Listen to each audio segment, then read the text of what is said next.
Tulo ka tuig ang milabay human milingkod si Presidente Ferdinand Bongbong Marcos Jr. Giatangan sa katawhan ang campaign promise diine nga 20 pesos matag kilo nga bugas. Sa sitwasyon karon nga nagsigi og taas ang presyo, makabot pa kaha ang maong presyo. Ang detalye sa report ni James Paulo Yap.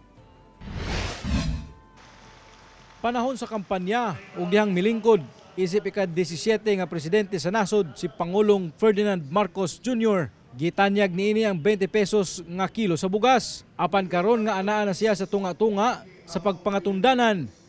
Nakapangutana ang katawhan, asa na ang 20 pesos matag kilo sa bugas. Sa merkado sa Carmen, usa sa pinakadakong palengke sa Cagayan de Oro City, anaa paghihapon sa 50 pesos hangtod sa 60 pesos ang matag kilo sa bugas. Sigon sa pipila ka mga negosyante og bugas, kini na ang pinakamahal nga presyo sa bugas kung itandi sa milabayng tuig. Sa una na ba may mga 40 kapin, karon wala naman. Sagad sab kuno sa mga ginabaligya karon sa merkado, mga imported nga bugas. Naabtan sab sa GMA Regional TV1 Mindanao si Rogelio nga nagpalit og usa ka sako sa bugas.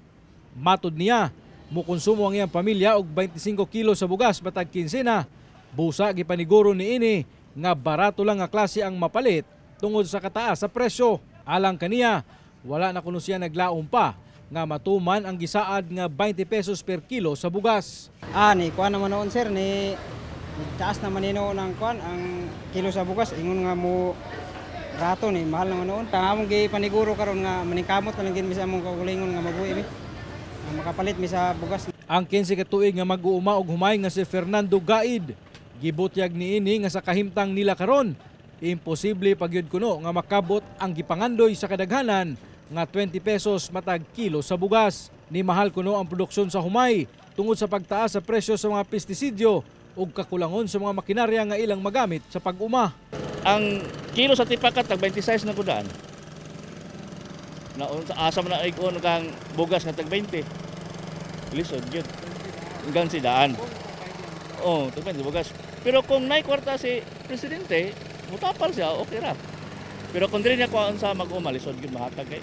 Aminado ang Department of Agriculture 10 nga doon pay daghang kakulangon ang ilang ahensya kung hisgutan ang makinarya o mga bagong teknolohiya sa pagpanguma. Kung wala sa mudawag, okay lang. Siya may itong presidente.